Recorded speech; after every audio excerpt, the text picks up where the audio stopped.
The summer break is over, guys. Finally! The European top 5 leagues are all coming back now, and of course that also means my Sorare videos have to come back, and they are fully back today. Even though you might not have noticed, but during the summer break I actually planned a lot of stuff, sold some players, including legends of our club, but most importantly brought in a lot of new players, including our record signing in the history of Fiago FC on Sorare. Yes. Which teams are going into the season for Fiago FC? Which competitions are we playing in? What are my tactics to win as many rewards as possible? All in this video. Hyped to be back. Let's go. So we are back in our Sorare club, Fiago FC, almost at 1,000 followers, by the way. Let's hit those 1k on Sorare. What a weird flex, to be honest. And here we are in the club. First of all, I'm going to show you our new signings. By the way, I just got Leo Messi as a common in the new academy, which is this right here, where you can play 2 limiteds and 3 commons. You can only play that if you don't have any other teams in rare, limited, or anything else lined up. So now that the season's back, academy for me is over. But if you aren't playing any limited or rare competitions, then definitely play the academy. It's worth it. But back to our club. Who did we bring in? You see a lot of new faces here, including, yeah, I have to give a spoiler right now, our biggest signing of all time in Sorare history of Fiago FC, Mark Flecken. Yep, I brought in a goalkeeper, a second rare goalkeeper after my Wolfsburg Köln-Castells, because now Sorare changed the rules. You cannot compete with a common goalie anymore in rare competitions, starting this month. I wanted to compete in the All-Star rare and in the Champion Europe rare, so of course I needed 2 rare goalies. It did hurt a little bit since Mark Flecken cost us 2,075 euros. Wow, that's pretty much insane. But since you definitely need those rare goalies now, the prices have been going up and up and up and up, especially for the ones that play in a top 5 league side and also play in Europe, because Freiburg play in the Europa League, and that's very important for me since I also wanted to collect rewards in midweek competitions. But more to that later. Mark Flecken, our most expensive signing ever. I hope he's not the next Harry Maguire, Eden Hazard, etc. But on to the next new signings. In rare, you see a lot of Casper de Norre here. He's a Belgian player from the Pro League. I've talked about him before. I have a ton of trust in him. I don't know why, but I simply love this guy. I bought him like 24 times, 4 or 5 times in rare and 20 times in limited. People have been asking me why. I just think he is an underrated player. He always performs for his mid-table Belgian league side, OH Leuven. He had a few subpar performances towards the end of last season, so he was very cheap, but now the Belgian league has already started. First 2 games, 60 plus scores. So that's already paid off. Obviously an investment. I will probably sell most of these once he has an amazing 5-game streak, and the profits that I generate there will then go back into my teams. So you see, the planning is not done yet. I also have to wait for investments to pay off to even improve our teams further. That's part of my plan. But the big stuff that I've also bought,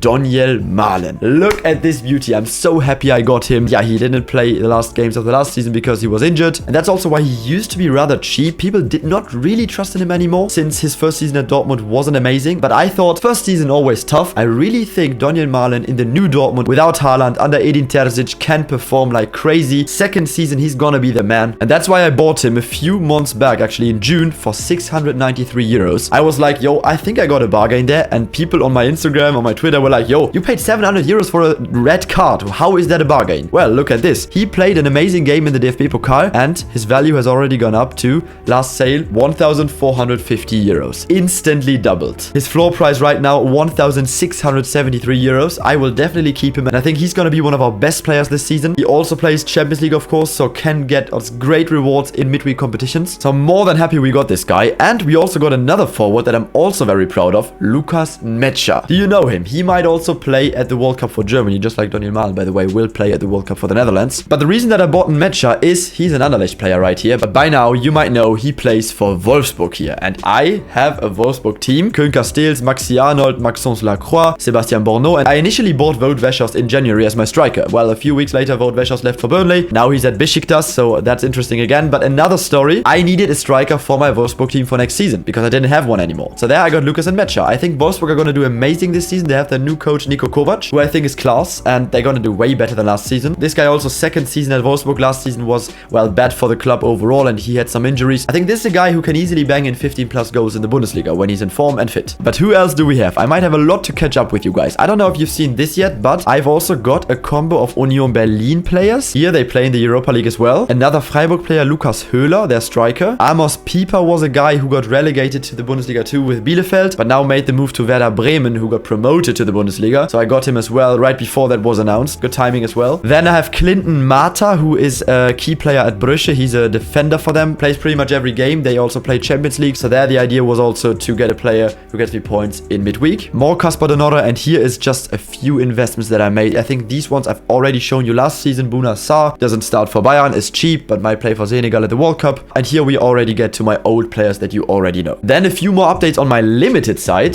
Niklas Süle and Gregor Kobel are 2 additions that I recently made 3 days ago. I got them both together from the same guy. I just wanted to upgrade my limited teams because there I really still lacked quality. I sold a few players last season already. Great players like Upamecano, Diaby. So I really needed new firepower for the limited teams as well. I also got Milan Skriniar in a very, very nice swap deal. Great defender as well. Might stay at Inter, might also join PSG. We don't know. But I think wherever he goes, he will perform and start. Then even more Dortmund players. Rafael Guerreiro I bought twice when he was really cheap. Yeah, 2 months ago in the summer break. Had a very, very inconsistent season last year. I think he's gonna do better as well under Edin Terzic now. And yeah, that's my main new signings that I made. But I also have to show you some players that I sold. And there we're starting off with one really, really sad departure. Let us say goodbye to Anthony Modeste, who I sold after almost 1 year of doing us a great service. He was always the man. Last season he scored like 20 goals or so, and you look at these scores, he got us a lot of rewards and he carried us a lot of times, but it was time to say goodbye. The man is now 34. He does play in the Conference League with Köln now, and that's great, European football, but I'm really not sure if Köln will be able to handle the pressure, European competition and the Bundesliga at the same time. Last time they had that, they got relegated. Anthony Modeste also always talking about a potential move. He's like, yo, I might want to go to Saudi Arabia. So I said the risk is too high for me. The price right now is also pretty decent. 447 euros we got for him. And in Ethereum here, that's almost triple what we initially paid for him back last October. So I learned you have to say goodbye on a high. Anthony Modeste, thank you for your service. And another sale that we made was Yaremchuk from Benfica. I don't know why I even bought him. That was one of my emotional buys. I saw him score a goal against Ajax in the Champions League last season, and I was like, yo, I think now he's gonna get the start. Now he's becoming a key player for Benfica. I instantly bought him, and that was really not the greatest decision because he never really became a key player for Benfica. I haven't lost my trust in him, but I managed to sell him with a little profit, even despite him never becoming a starter. And the money is better invested elsewhere. For example, in Mark Flecken, because that Yaremchuk and Modeste money went instantly in this purchase, our record signing. Okay, lads, enough talked about our signings, our departures, but which competitions are we actually playing in and which teams are we lining up? So here I'm making use of the nice Sorare squads feature where you can just assemble players into different groups called squads, and there you can sort of order your teams how you want to play them in the competitions as well. First of all, it's pretty easy. Fiago's Wolves, they are undisputed, man. Here are my Wolfsburg players. Koen Casteels in goal, Sebastian Borneau and Maxence Lacroix in the defense, Maximilian Arnold in midfield. Wow, nothing to say about him. He always performs. One of my favorite players. And then the new addition, Lukas Mecha, who I hope will bang in goals under Niko Kovac. I've said it enough times. I really think Wolfsburg will do a lot this season. These 5 should all be nailed starters in Niko Kovac's formation. The only point where I'm a little bit unsure who could get replaced if he performs subpar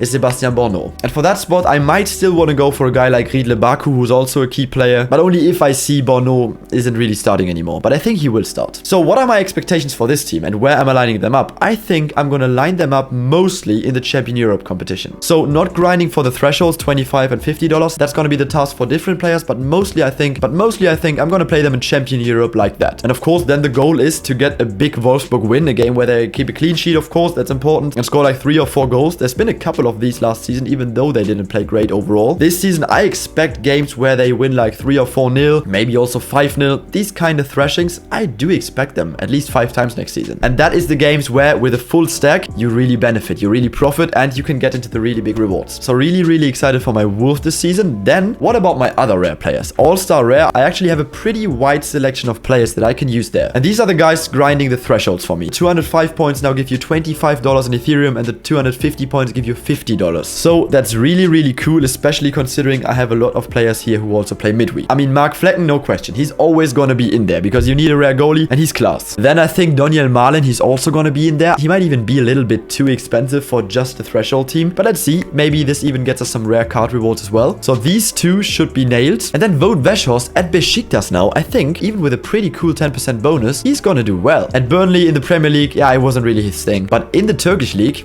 this is the sort of guy who could bang in 20+ goals. So we might line up Flecken, Daniel Malen, Wout Weghorst, and then we also need a defender and a midfielder. Probably Forsberg. He doesn't start every game for Leipzig, but if he starts, he's a guy who can get a goal or an assist as well. Rani Khedira, he's rather the guy who starts every game, but usually gets only 40 to 50 points, so a real threshold player. And defender Clinton Mata, probably in the Belgian league, a weapon. In the UCL, probably a little bit harder for Brüche. Robin Knoche, also solid for Union Berlin. Kasper de Norre might keep one of him. But we can't forget about these two. Lukas Höhler, our Freiburg striker, especially important for the midweek competitions. And Tokwe Kombi. Haven't talked about him this video yet at all. But look at these scores. He was actually one of our best players last season. Lyon sadly don't play in Europe this time, so I don't really know where I can fit him in. He doesn't play midweek. And I have 3 strikers, 3 forwards in rare that all seem a little bit too good actually for the threshold team. So if a good offer comes in, I might still sell one of them, but I'm not sure yet. That's definitely a good selection of players that can grind for the $25 and preferably $50. And considering the quality of these, actually my goal is to hit $50 every time they play. So every weekend where there's league football on, I want $50, 250 points. I think that's a realistic goal with these players. And the same goes for midweek. So in European football weeks, then we can easily earn $100 as a side income, and that's great. For the first All-Star Rare League weekend, I've chosen these players. Here I've also listed the players that play in Europe, so threshold grind for midweek, but that's pretty much the same that also featured in here, just not all of them. Before we go to our long-term investments, let's talk about our limited gang, which is now upgraded. We have 14 players. Obviously, I have more limited players, but here I just listed my best limited players that I will consider playing. We do have 3 limited goalies by now. Gregor Kobel is our best one. Mark Flecken, we also have a limited. And then Pau Lopez, who I don't really know if he will start for Marseille next season. I bought him when he was really an undisputed starter, but he kind of lost his place towards the end of last season. Not sure if he will start this season. Then Niklas Süle, he's injured right now, but once he's fit, I think he will be a weapon for BVB. Milan Skriniar, talked about him before. Then the guys from last season, Inigo Martinez, who might get a move to Barca. I don't know yet, but he's a solid player in La Liga. Has been for years for Athletic Bilbao. A kind of underrated pick is Catenia, who only costs like, I think, below 10 euros, but he can surely get great scores, and he was part of some reward-winning teams for us last season. Frenkie de Jong and Fede Valverde, 2 of my first purchases on Sorare ever. This is another cheap card who does get the job done as a backup player. And then our forwards are the sweet spot here. Flo Wirtz, I bought 3 of him when he got injured last season, and he's probably not going to be back until November, December. But once he is, he's going to bang. I might even keep 2 of his cards and play 1 in the All-Star and 1 in the Champion Europe. Luis Diaz, I also made this purchase when he went to Liverpool. No one really trusted him on Sorare. His price was low, but now I think we all know he's going to be the future of Liverpool's attack, and I'm going to keep him as well. Class player. Dybala at Roma, I don't know how he will perform, but let's see. And Silas Katompa Mvumpa, also known as Silas Wamangituka, is also back from his injury and a sort of backup option too. So I think the limited roster is pretty